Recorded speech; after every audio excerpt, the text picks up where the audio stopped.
Next, I would like to introduce our speaker for today, Beth Buffington.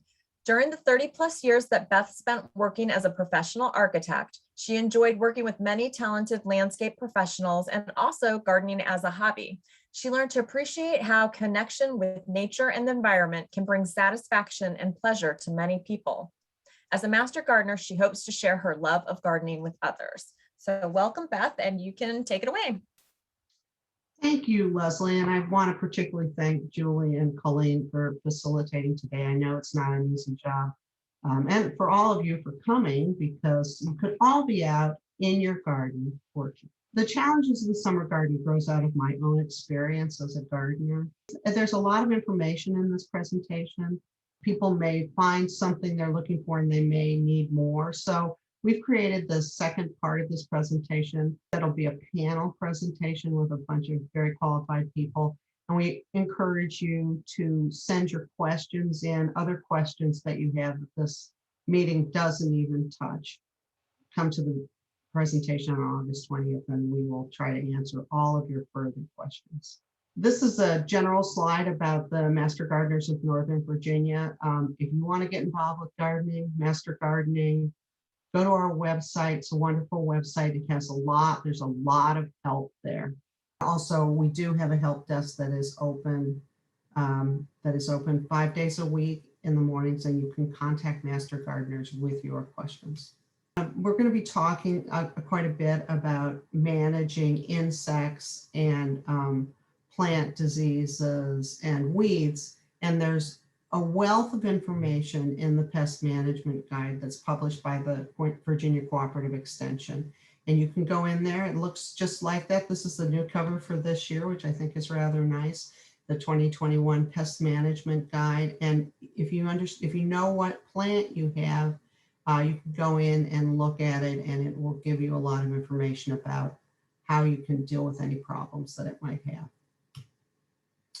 So this is my own feeling, that in the spring, we all go out and we plant beautiful gardens and we rejoice in the growth of spring. And then suddenly it's July. And instead of being able to kick back and enjoy our gardens, it's, oh my God, what happened to my garden? And a very talented writer, Margaret Roach, she writes for the New York Times, and also she has a blog, and it's called awaytogarden.com. You can look her up online or at the New York Times. She wrote an article about this very thing that she called throw in the towel week. And I think that's the way every gardener who gardens anytime feels. My garden's a mess. What am I doing wrong? My plants are wilting. We've already heard that. We're not going to talk a lot about vegetables, but they're not producing or they are producing. Or I'm going on vacation and I'm going to be gone for 3 weeks, and I haven't even thought about how I'm going to take care of my garden during that time. And it's too hot. I don't want to be out there now. So this presentation, I'm here to tell you, don't quit. Hang in there. There are people to help you.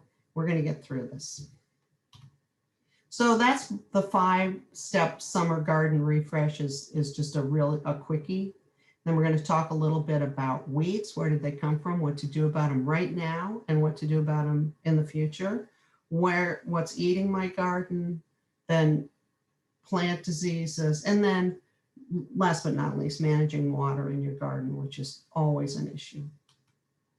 So I just want to say about this is a quick shot. These are all things that I did in my garden in less than an hour. And I know it's hot outside, but if you get out there in the morning and just do a little bit, you can really make yourself feel a lot better. So you can cut back fall blooming perennials. This is a mom here, and this is an aster. And if I didn't cut them back, they would be 5 feet tall by the time they were going to bloom. So it's a good time to cut them back. It's a little late. I think you're supposed to cut them back by the 4th of July, but I think you could still do that. take the dead heads off the plants, because it doesn't take but a minute, and it makes you feel so much better. And that, re-edge the lawn if you can manage that.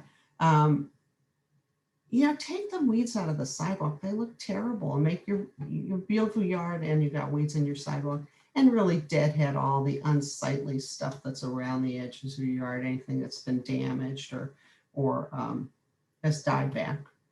And these are all just general best management practices. Know what's going on in your garden. We're going to say this over and over again. Go out and look at your garden, know what's going on. That'll help you take care of it better. So where did all the weeds come from? I didn't have any weeds. I weeded and I mulched, and now I have all these weeds everywhere. Where did they come from? Well, there are a lot of things that I think we don't really think about when we're organizing our gardens. One is that if you have too much unmulched area, you're going to get weeds. Weeds are opportunistic, and all of these sites that are listed here, compacted or poorly drained areas, areas where your plants are failing, you're going to have more weeds. So you really need to think about that. And in planning your garden, just keep that in mind. Keep your beds full, keep them mulched. So a lot of weeds are bird or mammal dispersed. So I'm going to talk a lot about weeds that are fruiting weeds, and they're spread by birds, and they are everywhere, and they're not coming from your own garden, they're coming from outside, and they will reoccur. So you just have to keep your eyes open for them. Also, a lot of weeds are wind dispersed, particularly grasses. And I'm not specifically going to talk about grasses, but grasses are so opportunistic and will come in any area that is left uncovered. And you just have to weed them out.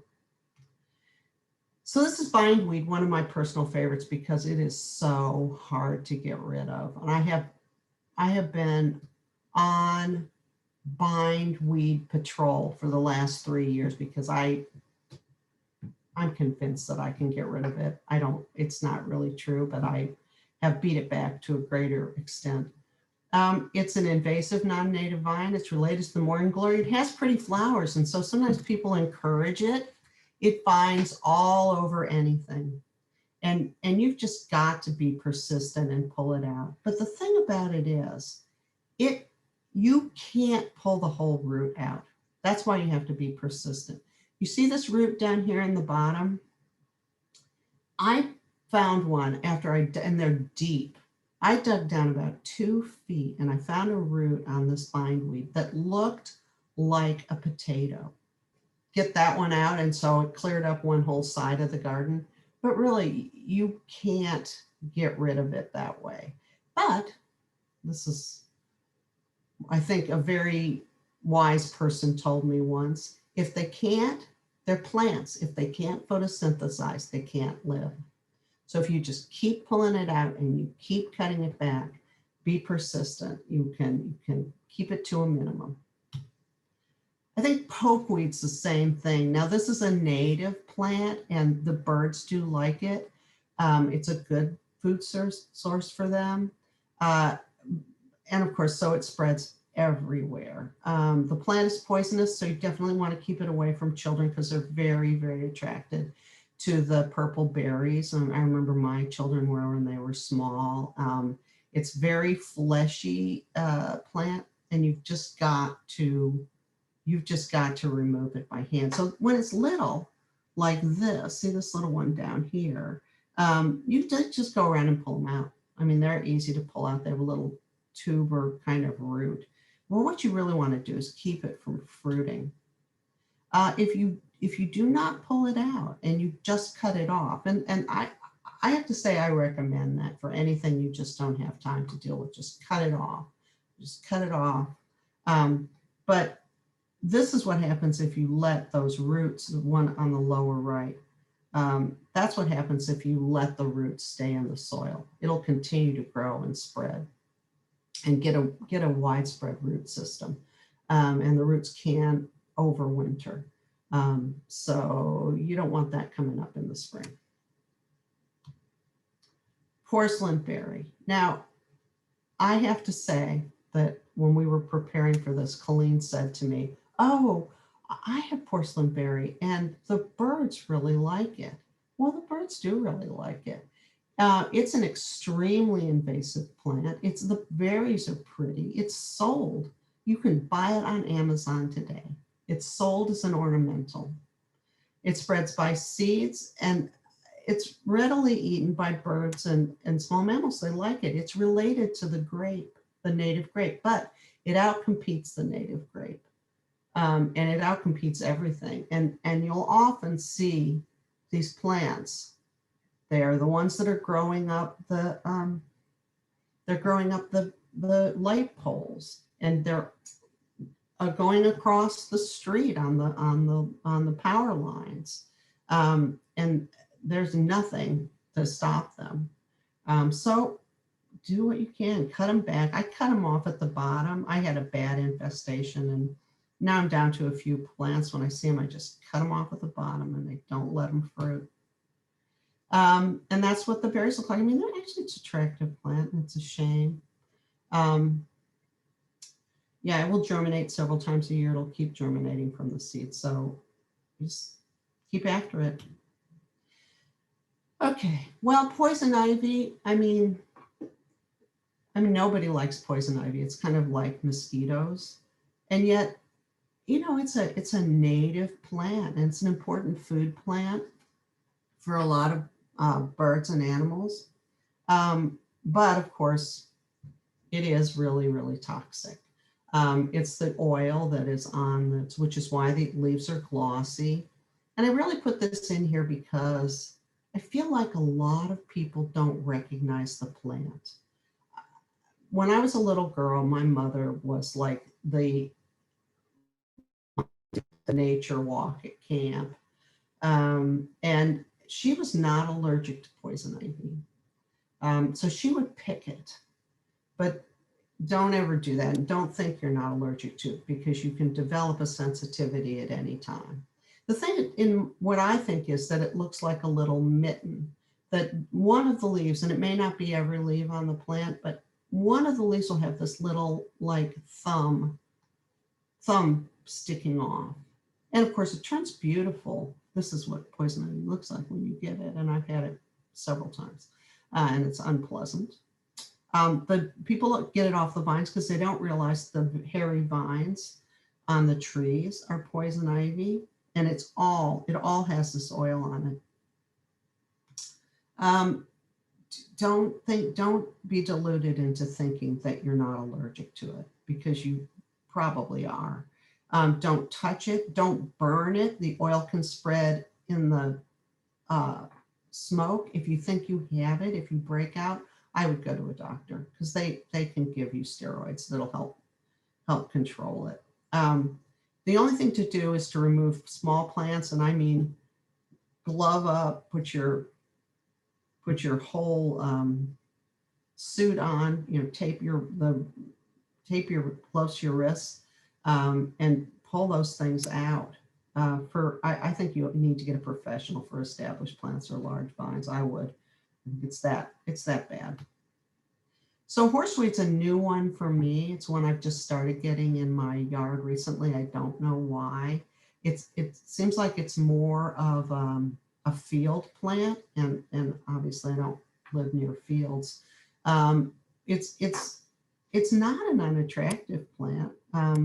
It gets a lot of, when it flowers profusely with all these small flowers. And so it spreads a great deal. It starts from a rosette, which is pictures on the next page. And that's how it presented in my garden, as these little rosettes. And they were in the fall. I didn't realize what they were, so I kind of left them to see what they would turn into. The seeds germinate high in the soil.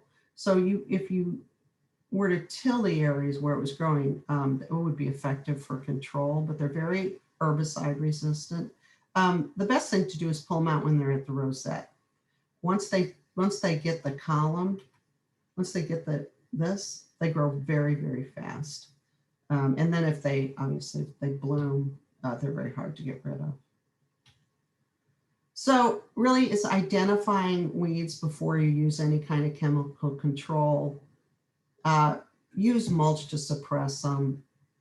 Cover areas that don't have plants in them. And for most plants, except for the horseweed, you want to avoid tilling because most seeds are in the top 12 inches of soil. So you get rid of all the weeds, you'll till up a new area, and you're going to find that you get new weeds because new weed seeds are exposed. But know your weeds and know the best way to get rid of them. So do we have any questions? Yes, we certainly do. Some of them were actually put in before your talk started, Beth. Okay. I wanted to let people know we also have our extension agent, Kirsten Conrad, who has joined us, who will also address some of the questions. So it's really nice of her to be here. The first question was, someone has noticed that in their garden, their New England asters are in bloom already. What's going on? You know, mine haven't started to bloom yet. A lot of people were mentioning they think it's been really hot this year. I don't know. I mean, mine don't normally bloom until like the end of August, and I haven't noticed them starting yet, but it might just be the situation they have them in. Maybe they've got them in a lot of sun, and so they're blooming. Okay. It may be a good thing. Maybe they'll bloom again. They might rebloom in the fall, which would be cool. All righty. Another participant mentioned that they have cucumber plants with lots of blossoms, but no fruit. You know, the thing about cucumber plants, and I actually thought this was interesting, it's all squash plants. The male flowers open first, and they're male and female flowers. And the male flowers open first and in profusion, and this is to attract pollinators. So that when the female flowers open, the pollinators are already used to coming to the plant. So that may just be where they are. They may not have any female flowers that have opened yet. Cucumbers have been weird this year. My first cucumber plants failed completely. Now I'm getting cucumbers. They've just started coming in. So that's it. That's the best advice I can give you. Kirsten, do the male and female plants look different? Flowers look different? Yes, they do. Yes, they do. The male flowers on squash plants, which a cucumber is of, the same family, will be relatively flat on the stem. The female flowers will have a swelling at the base of the flower, which is essentially the flower's ovary, and will swell as it grows, as it gets fertilized. So you might look at your plants and see if you have maybe some female flowers coming. Question about when to start seeds for fall crops and when to set them out. You know, I always have a problem with this because it seems like you have to start them so early. I would start any kind of fall crop in August, and that means you're going to have to be there to tend to it.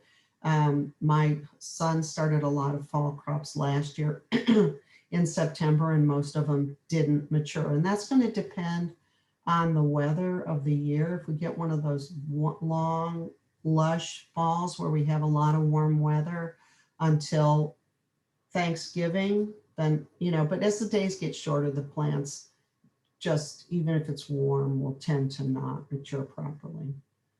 Do you have any thoughts about that, Kirsten? So you just have to count backwards. If you plan to plant out, broccoli or any other cool season crop that's not going to be direct sowed in your garden, you're just going to have to count back the number of weeks that it says that it takes the plant to develop into a seedling. And typically that's somewhere between 6 and 7 or 8 weeks before you want to plant it out.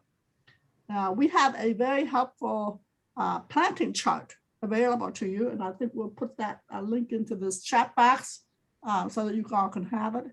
that gives you details about when to plant different kinds of crops.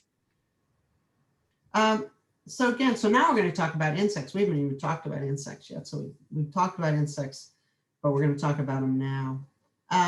You know, the best way to avoid insect damage on your plants is to keep them healthy, strong and healthy, and have a diversity of plants and have enough air circulation and have enough drainage. And, you know, I think it's always a good idea to limit insecticide use because you do get beneficial insects like the wasps that lay their eggs in the tomato hornworm and amazing stuff. Because remember, the thing about insects is we don't think of them this way, but they have a whole culture. Like when you look at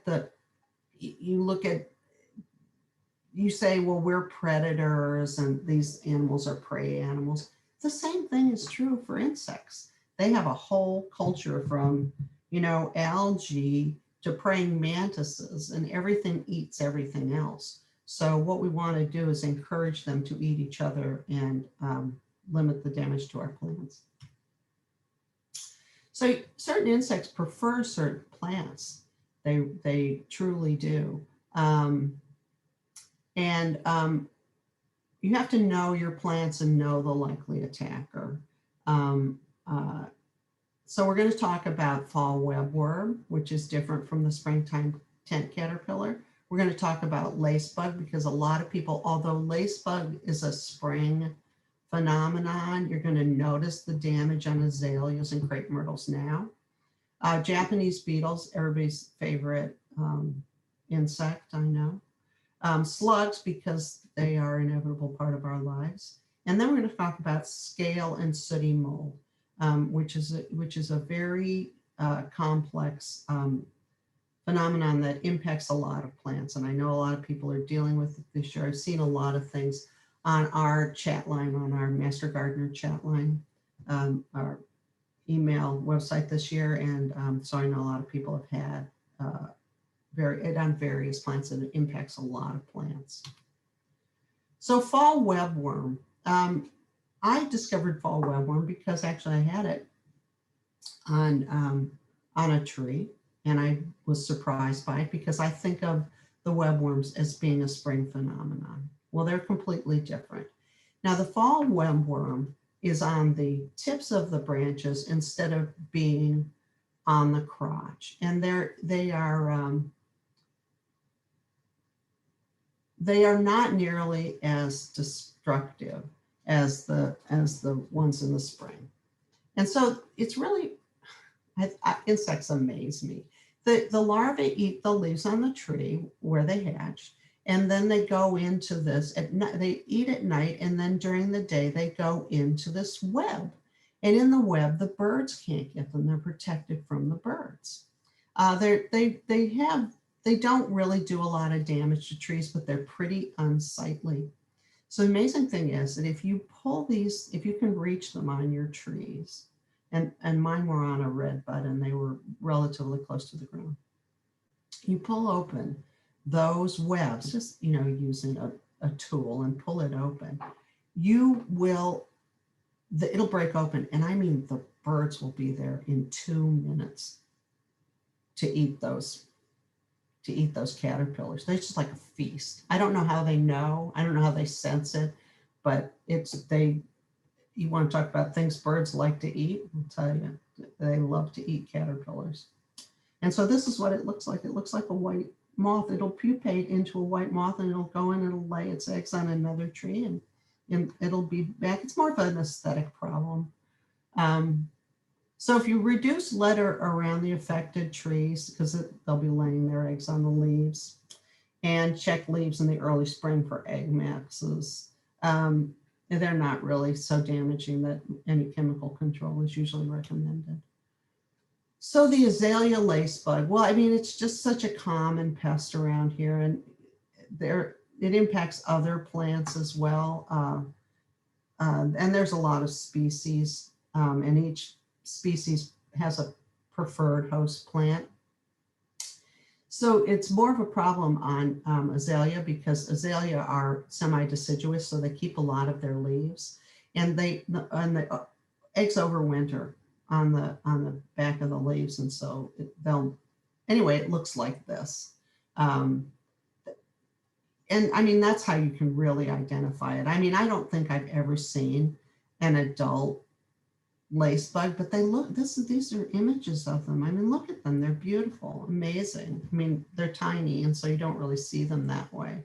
And they feed on the underside of the leaves, and they suck fluid from the tissues, which is why you get that transparent look on your leaves. You can spray them off with high pressure water or insecticidal soap in the spring when they're active. I think it impacts, like all insects and all diseases, they're going to impact plants that are stressed. So a lot of people, I think, plant azalea in too much sun. They like the really robust flowering, but azaleas really prefer to not have that really strong sun. And you want to encourage predatory insects. So lady beetles and predatory wasps and assassin beetles all eat lace bugs. But look at this beautiful lace bug. I mean, wouldn't you really like to see that? Maybe not eating your plants, maybe in an insect zoo or something.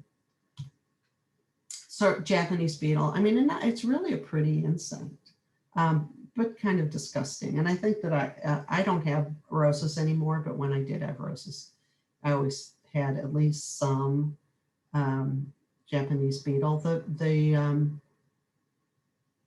The grubs grow in the soil. So if you have a lawn surrounded by roses, you're more likely to have Japanese beetles. I think the interesting thing is, the way they cluster on the plants is because they can smell the smell of the beetles feeding on the plant. And I don't know whether they emit some chemical along with that when they're doing that. It makes sense. That's why they cluster together when they're feeding on the plant. And I suppose, that's a good opportunity for mating as well. You can remove them by hand early in the day and the evening.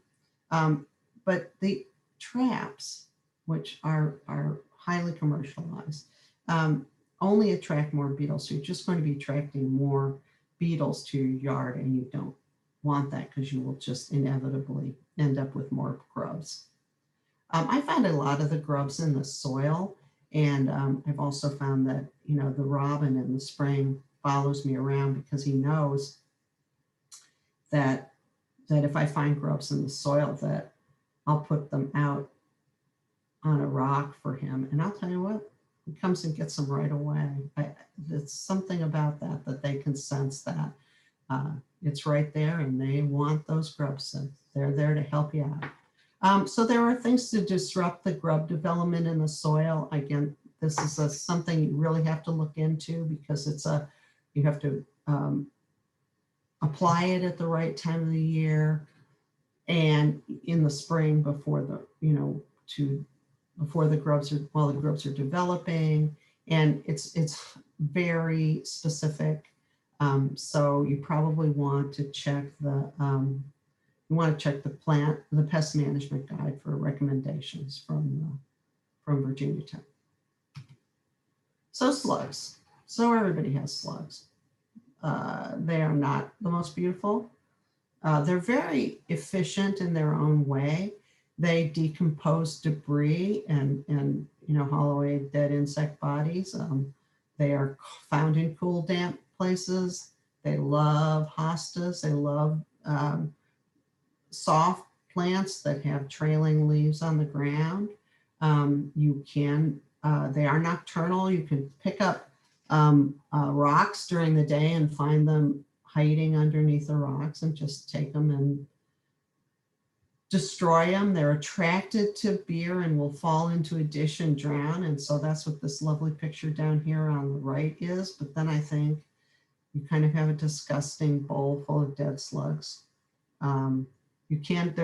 There are different products that you can put on the ground that they will pick up while they're sliming across the ground that are effective, that have iron phosphate in them. And of course, you can put salt on them, which is something my children thought was interesting when they were young. It seems a little cruel, but that's, I don't know. Anyway, so you just want to create a less attractive landscape for slugs. You want to clear out the lower branches. You want to divide plants so there's more air circulation and more sunlight. Stake plants to raise them off the soil. Remove extra mulch. I'm usually a huge mulch fan, but it encourages slugs, you know, and avoid overhead watering, which keeps the soil, that keeps the plants moister. So scale and sooty mold. As I said, I've been hearing a lot about this. I've had my own interaction with it lately. I don't think I knew what it was before I became a master gardener. So now I know. I thought that this kind of residue on my plants was just dirt that was somehow splashing up on the leaves and making them unsightly. It's actually a mold that grows. The scale is the insect. So here's a picture of wax scale on holly. A lot of people I know had cottony camellia scale this year. I had some on one of my camellia plants. When the scale feeds, it secretes this, what they call honeydew. And it's like a sweet, sticky substance which drips off of the plant onto the leaves below. So it's drip off the branch onto the leaves below. And then the sooty mold grows on that honeydew. It's sticky, it's like sugar. You know, I don't know really what the symbiotic relationship between these two things are, but it's obviously exists. So it's very diverse. I mean, and so every plant has a different type of scale, specific scale that infects it. It's very common on all of our evergreen plants, although it also is on some deciduous trees, cherries and dogwoods and red maples. And again, you can see this, the scales have different shapes. See, these are harder, they're waxier. The camellia scale is like looks like a soft little, it looks completely different. So they can be round, oval, half round, they're small. And so in the spring, they lay eggs, and in the spring, the crawlers come out. And this is an image of the crawlers. So, and they eventually become these little blobs on the stems. So this is when you would interrupt their life cycle. So it's possible to impact the crawlers with, you know, there are dormant oil treatments that will impact the crawlers during their stay. But so if you were to go and look in the pest management guide, you'd see for a specific plant, we'll have a specific type of scale, and the specific type of scale, the crawlers will be active. And I mean, it's like for 2 weeks, 2 weeks in May, 2 weeks in June, 2 weeks in April. And so you have to understand all of those windows for the proper use of a horticultural oil to limit the movement of the crawlers. The best thing to do, if you really, you know, if you don't want to go that route, you've got to maintain healthy plants. You've got to clean out the inside of the plants. You've got to make sure they have good air circulation, and you can spray the leaves to remove the sooty mold. I had a holly tree that I had to have pruned back because we were doing some work on our house. When the arborist came out, I said, I was concerned because it obviously did have, it did have scale and sooty mold, and I was sort of concerned about it. And I said, do you think you'll need to come out next year and do, you know, a horticultural oil treatment? And he said, you know what, I think we should just clean out the inside, give it some air circulation. We've got to prune it back anyway. And if, you know, and call me if you notice anything in the spring. You know, plant is just fine. Plant is just fine. It just needed to be cleaned up and shown a little love, I guess. So I guess, you know, again, for insects, the best way to deal with insects is to have your plants be healthy. And monitor your plants regularly and understand what insects are common to the plants growing in your garden. This one I got very overwhelmed by because because there's such a huge variety of funguses and diseases on plants. And I am not an expert. And different plants are impacted by different diseases. So again, know your plants. If they're not looking well, if they're losing leaves, if they're turning color prematurely, find out what diseases impact that family of plants. Know the signs and symptoms. And again, consult the pest management guide, which is really organized by plant. So you can look in and say, oh, I think it's XYZ.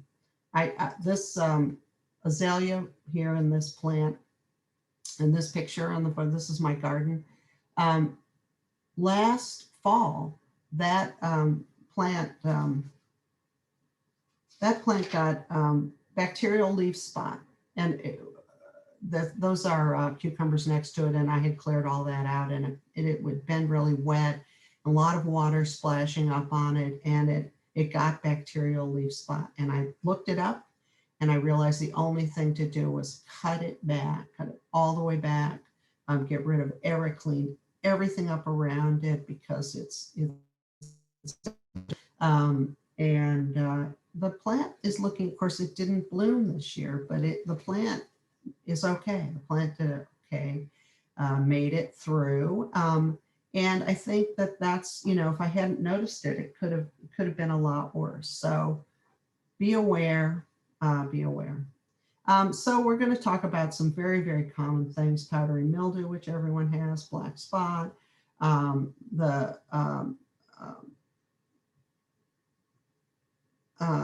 Botryosphaera, I can say this, Botryosphaera canker, which is on a lot of trees you see, the dogwood and canthros, which of course is killing a lot of our dogwoods, and then of course boxwood blight, which is a sad thing that's happening to our boxwoods. So powdery mildew is so common, everybody has it. It's a widespread garden fungus. I read that it thrives when it's cool during the day and warm at night. And I have a feeling that's because it allows moisture to condense on the leaves and they never really dry off. So it's a spring phenomenon, because I feel like in the heat of summer it tends to die out. Sadly, it affects lilacs, which I really like, but they don't really thrive this far south, and I think that's part of it. It's just too humid and damp. But you know, increase air circulation. You've got powdery mildew, you don't have enough air circulation, so make sure your plants have room to breathe. You know, black spot on roses, this is another reason why I don't grow roses anymore. You can handle it using, there are products that will, but you have to be committed to putting an anti-fungicide on your plants like every 2 weeks. And again, you have to clear up all the litter. You've got to improve air circulation, because it's just an opportunistic fungus, and it loves roses. The Botryosphaera Canker, you often see this on trees. I think this is a very typical image of what it looks like on trees. A lot of plants are susceptible to it. Again, you want to improve plant vigor. I think you want to remove the impacted branches, but avoid excessive pruning. And I think it's a sign that your plant is stressed. So you may want to think about, you know, is this the right plant in the right place? Or is I think what we don't think about is that over time, the conditions in our garden change. So we planted a plant, or a plant has grown in a place and it's done very well for many years, and all of a sudden it's having problems. Well, maybe its conditions have changed. Maybe the big tree next door that was shading it has been cut down or has lost a lot of foliage on that side. Or maybe it used to be in the sun and now it's dealing with more shade, or something is aggressively impacting the amount of water that it's getting. So you need to think about all those things. Think about the environment that your plants are growing in. And of course, dogwood, anthracnose, it's decimated the wild dogwood population. My next door neighbor came over and said to me, he has a big pink dogwood in his front yard. He said, "What do you think is wrong with it?" It has the characteristic spots on the leaves. It looks just like this picture. And I said, I would call an arborist and see if they can do anything for it. They can spray for it. It can slow down the disease, but I don't think it can be stopped. So think about, there are new plants that are resistant to this. So you might want to think about, am I going to retire this tree and plant a new one that's resistant to this particular fungus? And boxwood blight. I know this is a particular concern of Kirsten's because she's seen so much of it. And it's been so tragic because it's come on very quickly. It's highly contagious. And I would say this of any disease that you're dealing with, you've got to be really aware that if you're going to cut these plants back, everything that you use when you're pruning back, anything you're using that's going to contact this fungus, you have got to clean it up. You will just spread it to another plant. So wash your tools. Those little Clorox wipes are good. You should always clean your tools when you're working on different plants, particularly if you are concerned that they have some disease. Again, there are apparently new types of boxwood that they're coming out with that are resistant to the blight. Certain types are not as susceptible. You can try to prune it out and save the plants, but be aware, you don't want to be in a position where you're just spreading it further. So again, learn what these diseases are common. Improve the condition of your plants, maintain them as healthy plants. They will do better and be happier, and you will be happier. And just monitor regularly to make sure they're doing okay. There's a discussion about abiotic versus biotic causes of disease, of quote disease. And people need to understand that if they have a planting bed that is has lots of different kinds of plants in it, and they all look sick at one time, it's not likely to be a biotic problem. It's not likely to be an insect or disease problem. It's more likely to be an abiotic issue, which is caused by heat or cold or flooding or drought or some other type of problem that is not, or cause or agent, which is not an insect or a disease pathogen. Good point, Kirsten. I didn't cover abiotic stuff in this presentation because, again, I think it's so diverse and hard to pin down in a relatively short presentation. But but thank you. I mean, that's really an excellent point. If the whole bed is dying, there's something else wrong. My parents moved into a newly constructed house, and they planted a bed, and things were just not doing well. And my father was really frustrated with it. And he said, well, I'm going to find out what's going on. And he pulled out a little tree and a whole bunch of other plants, and he found a 4x8 sheet of plywood that was in the ground underneath his bed. So it may be just that simple. So managing water in your garden, in general, I think you want to understand your site. You know, you've got high spots and low spots. Where you have current sun and shade, which is what I was kind of going on about before. You might have sun where you used to have shade, or you might have shade where you used to have sun. You've got areas of compacted or loose soil. Obviously, compacted soil is quite a challenge. Well, both of them are a challenge with water management for sure. Make sure that your soil has got the right nutrients and that you've got the right plants in the right place. And what we always want to do is discourage runoff and maintain our beds to absorb water, and use mulch wisely to cover the soil and maintain moisture.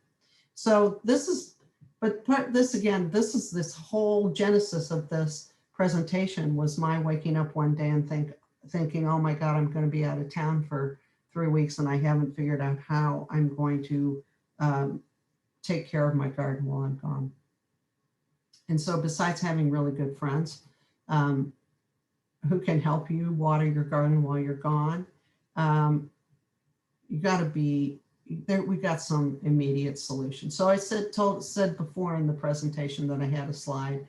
All the plants in this slide, except for the ground cover in the front, these are all native plants. And I don't think they look weedy at all. Of course, obviously this is in the early spring before they've had a chance to go crazy, but you know, a native plant is a native plant. So again, you want to identify problems. You got areas the soil is too dry, the soil is too hot. You're going to be out of town, so you need a temporary watering solution. So let's look at those things. Okay. There's a lot of places where people have soil that is too dry. Well, I mean, the soil's compacted, it's too dry. This is typical in new construction, or, you know, when the soil has been churned up, or frankly driven on, or it's in areas where people walk on it a lot, where the water runs off and is not absorbed, and the plants are going to fail there. So what you want to do is you want to loosen that soil up. You want to loosen up and add organic material. Use compost, use mulch, add organic material. It's going to lighten that soil up and make it so it will absorb and hold water. And you want to water it well, and you want to then compost it. So you want to hold the water. You want to hold the water in. You want to mulch it and hold the water in. This is typical of sort of what they call a hell strip, which is a place where it's in a no man's land, where it's next to your driveway, where it gets too much sun, where people walk on it. You can't control that. So make sure it has the proper nutrients. Add organic material, add organic material, add organic material. You've got to slow down that runoff and keep that soil loose. And then select plants that prefer dry soil and can tolerate the compaction, and they exist. They're not common, but they can exist. So this is something that's come up lately, and I've also seen this, and we talked today about wilting plants. People are finding that their flower beds are too hot. The sun is too hot. The plants are drooping or wilting or turning yellow. The sun is too intense during the heat of the day. And most plants, they'll wilt a little bit and then they'll come back. But in some cases, it's just too much. They cannot handle the heat. So Well, one solution is to move plants to a shadier location or create temporary shade. And there's all kinds of shading devices that are available out there. These are two that I was trying to do things that people really could do at home that they might just want to do it for a couple of weeks of the year where they have plants where they're really suffering in the sun. Obviously, these are raised beds. It might be a little bit more challenging in your garden, but you can create temporary shade. But what do you want to do for next year? I mean, I think you have to think about it. You may want to plant a tree in your yard. You may need more shade. You want to plant native plants that are more tolerant of local weather conditions. And you want to select plants that will thrive in the strong sun, or you have to find a way of relocating them. So there are a lot of solutions out there for movable gardens. So if you have something that wants a few hours of sun a day, and then you want to move it to another location, I know people who do this all the time. They use these little plant rollers and they move their plants around. They say it's getting too much sun out here. I'm going to move it into this shady locations. And, you know, they just make sure their plants have the right environment to thrive. But this is my big one. I'm going to be out of town and my plants will dry out and the beautiful garden I have worked so hard on is going to be gone. Luckily, my friend Katie has invested in every kind of plant watering device invented. So these are all photographs from her garden. She does use these spikes. You can see on the left here with the water bottle in them. She says, you know, she says about a quart a week. It would work for if you had hanging plants and you didn't have anybody who's going to reliably be able to water them for you while you went away.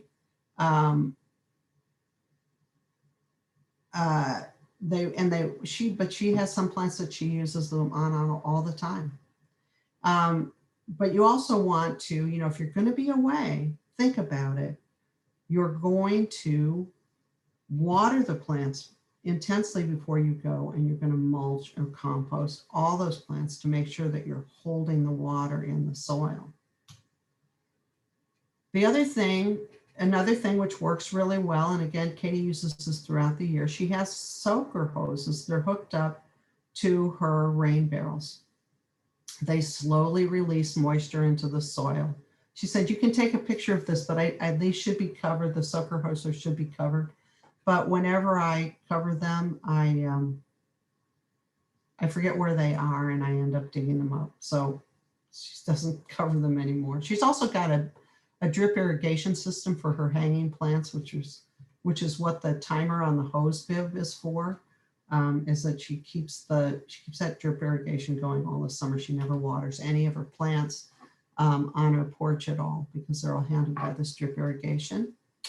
And another thing which I've just learned recently is, you know, cut back your late blooming perennials in the early summer.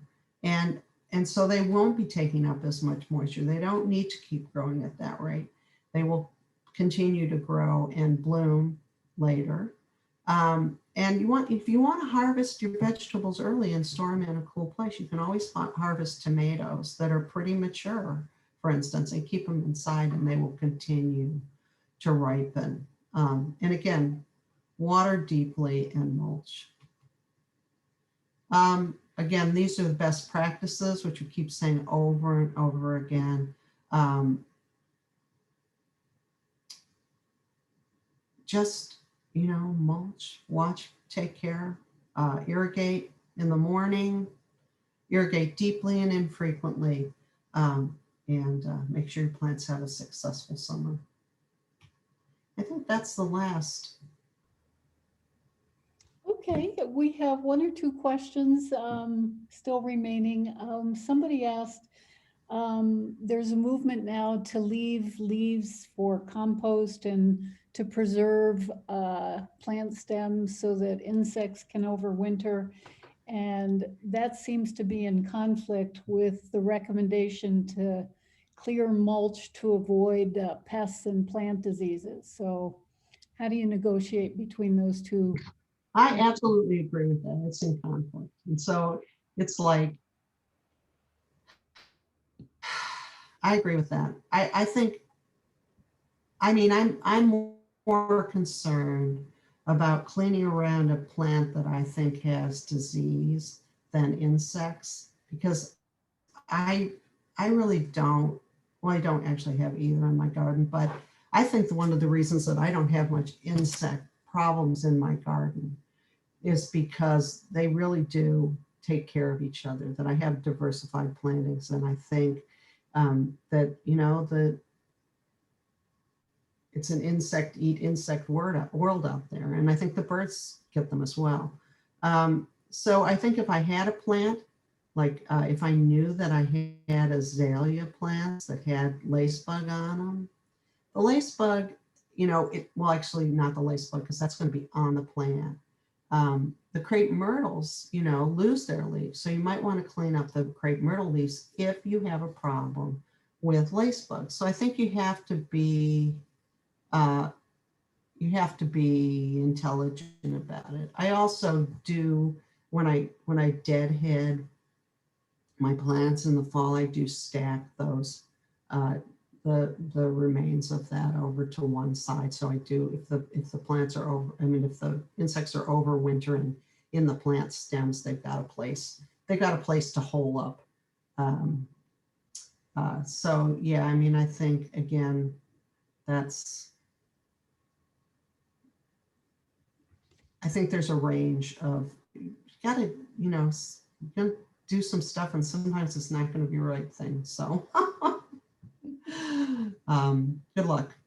Okay, there was a question about a hell strip. The questioner said that if they had loose, fluffy soil in their hell strip, it would get washed away when we had heavy rainstorms. Do you have any suggestions for them? Could you say that again? If you are trying to cultivate in a hell strip and you're trying to get loose, fluffy soil, unfortunately, this person's hell strip is subject to washing away during a heavy rainstorm. Oh. Is there any solution? I would say that you have to mulch it with something heavier, and I would be concerned about getting some plants into the soil, because the plants are going to hold the soil in place. So you might look into something that's relatively fast growing that would cover that, that's got a really extensive root system. I'm trying to think of something that would be good. Nothing is springing to mind, and not a native plant. I mean, liriope is pretty good. It's pretty unkillable and it grows fast. And it would protect the soil. Kirsten, can you think of a native plant that would be good for that? I don't know. She's too busy typing. Yeah. Beth, do you have any special mulch recommendations? Someone's worried about encouraging bugs and wants to know what. They're worried about encouraging? Insects. They're worried about encouraging? Well, yes. I think you should encourage them. Okay. Because the big ones eat the little ones. Uh-huh. Okay. What kind of insects are they worried about encouraging? They didn't really say. I don't know. I think that's good. Well, ants, you don't want them in your house, but they're good in the soil. Yeah. Termites you don't want in your house, but they're important decomposers. You know, we all have our place, even mosquitoes, which I hate. Okay, that's good for the questions. Is that it? Yes. All right, thank you. Thank you, and thank you, Kirsten. So I hope I'm going to see you all in August and that you're all going to send in your questions.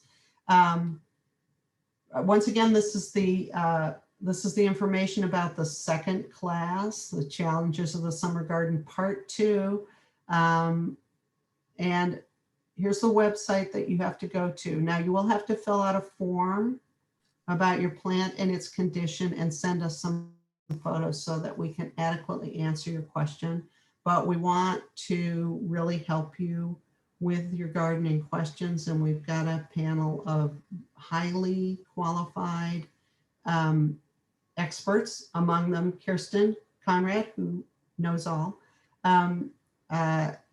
to answer these questions. So thank you all very much for coming.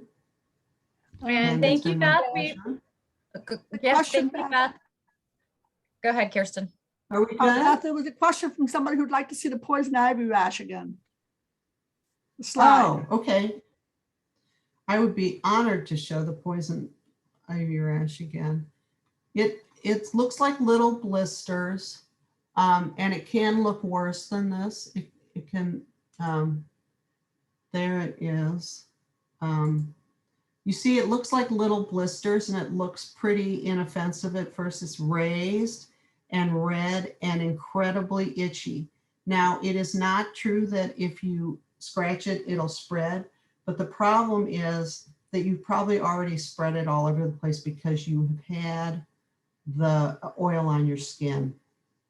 I am not kidding you. If it looks like this, I would just go to the doctor and ask them, because they will, and highly likely they will give you some steroids to stop the inflammation. I have had poison ivy, and you don't want to have it. It's bad stuff. There's another question about mulch recommendations. You know, I'm going to say this, and I think there are a lot of products out there. I know that a lot of people use the composted leaves that they can get from the counties around here, and I think they're really good. The thing is that all compost and all mulch is some kind. You want to use a natural plant material, and it's all decomposing on your soil. So it's good. It's improving your soil as you use it. The compost that you get from the county, which is the leaves that have been ground up and wintered over, decomposes faster. So I do like hardwood bark mulch because it's drier and it lasts a little longer, but it's all fulfilling the same role, and that is taking the nutrients that came out of the soil and putting them back in. Also, I have an area, I honestly have an area underneath some trees where I do not expect anything to grow. And I don't want a lot of weeds there. It's very shady and nothing grows there. So I have used some fabric, some landscape fabric, and mulched on top of it. So it just looks like a mulched area, but I don't get nearly. We've gotten many, many thank yous for this lovely presentation and the breadth of the material, and lots of thanks for answering all the questions. So it's really been a great presentation. Great, thank you. Beth, I love how you started with the like 5 things you can do quickly to make yourself feel better about your yard. I was all over that. I just should put the pictures in bigger, but it is absolutely a true fact that I did all that stuff in less than an hour. And you know, anybody can go out in the morning when it's not 90 degrees yet and do that in less than an hour. And then they can sit down on their porch and have a glass of iced tea. And That's a great strategy. Well, thanks to Beth. And I also want to, of course, give a special shout out to Colleen for Colleen, and I'm going to say Kirsten this time too, for managing those questions for us. And of course to Julie Hansen-Swanson for getting all the wonderful information in the chat box.